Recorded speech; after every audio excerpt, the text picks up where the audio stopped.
बोलिए राधा रमन लाल की जय। सज्जनों, एक गांव में संत भगवान आए। तो वहां पर सभी संत भगवान के पास जाकर पूछ रहे थे कि महाराज, हमसे यह पाप बन गया है, इसका प्रायश्चित क्या है, ये कैसे कटेगा। तो सभी को संत भगवान बताते जा रहे थे, आप कन्या भोज करा दो, आप गौ को चारा डलवा दो, आप भंडारा करा दो। उसी बीच एक आदमी और गया, उसने कहा महाराज मैंने भी पाप किया है। क्या पाप किया है? तो उसने कहा महाराज मैं बहुत बड़ा डाकू हूं और मैंने अपनी जिंदगी में 70 मर्डर कर दिए, तो मेरा पाप कैसे कटेगा। सो संत भगवान ने बताया कि तुमने तो वास्तव में ही पाप किए हैं। तुमने कई घर उजाड़ दिए, कई बच्चे अनाथ कर दिए, कई माताएं विधवा कर दी। तो बोले कि महाराज मुझे भी प्रायश्चित करना है, कुछ उपाय बताइए। तो संत भगवान ने एक सफेद झंडा दिया और कहा कि भारतवर्ष के जितने तीर्थ हैं, जितनी नदियां हैं, सभी जगह जाओ और खूब राम नाम, राधे श्याम नाम, सीताराम नाम का जाप करो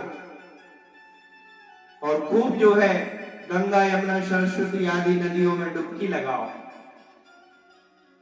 जहां पर ये काला झंडा सफेद हो जाए तो समझ लेना तुम्हारे पाप कट गए।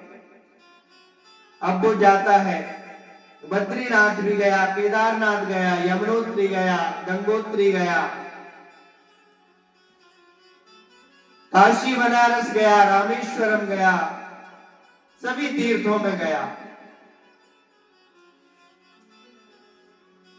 सालों साल हो गया, खूब जाप किया उसने, खूब स्नान किया, दर्शन किया, लेकिन कहीं पर काला झंडा सफेद नहीं हुआ। उदास हो गया, मैंने ऐसे पाप किए जो कट नहीं रहे। जंगल के रास्ते से आ रहा था, उसी समय क्या हुआ कि एक भाई अपनी बहन को लेके आ रहा था। श्रावण का समय था। श्रावण पे सभी माताएं बहनें अपने मायके में जाती हैं, तो वो भी अपनी बहन को लेके आ रहा था। जंगल का रास्ता था, 10 डाकू मिल गए, 10 चोर उसको, और उसके भाई को पकड़ के पेड़ से बांध दिया और बहन के जबरदस्ती आभूषण निकालने लगे। बहन चीखने लगी, भैया बचाओ, भैया बचाओ, भैया बचाओ, लेकिन भैया को तो बांध रखा है। उसी रास्ते से इसका निकलना हुआ। अब जब इसने उस बहन की आवाज को सुना, एक अबला स्त्री की आवाज को सुना, तो इसने कहा मैं जाता हूं बचाने के लिए।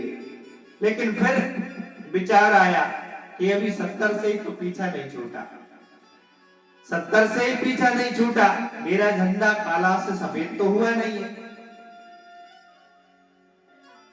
फिर चला, अपने रास्ते पर चलने लगा, लेकिन फिर वो बहन की आवाज सुनाई दी, भैया बचाओ, भैया बचाओ।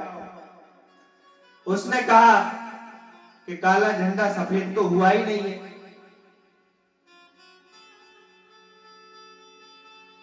कोई बात नहीं है, जैसे 70 वैसे 80। और जो है पुराना डाकू था, तलवार निकाली और दसइयों की धड़ से सिर अलग कर दिए। भाई को बंधन मुक्त कर दिया है। भाई बहन गले मिलकर रोने लगे, हृदय से आत्मा से आशीर्वाद दिया, भैया तुम हमारे बीच में भगवान बन के प्रकट हुए हो, तुमने हमें मुक्त किया है, ठाकुर जी तुम्हें मुक्त करेगा। तो इन सज्जनों, तुरंत काला झंडा सफेद हो गया। अब गुरुजी के पास गया, गुरुजी ने कहा कि बेटा काला झंडा सफेद हो गया। हाँ गुरुजी हो गया। बोले कौन से तीर्थ में हुआ?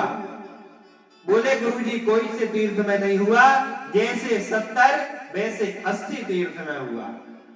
बोले वृंदावन में हरिलाल।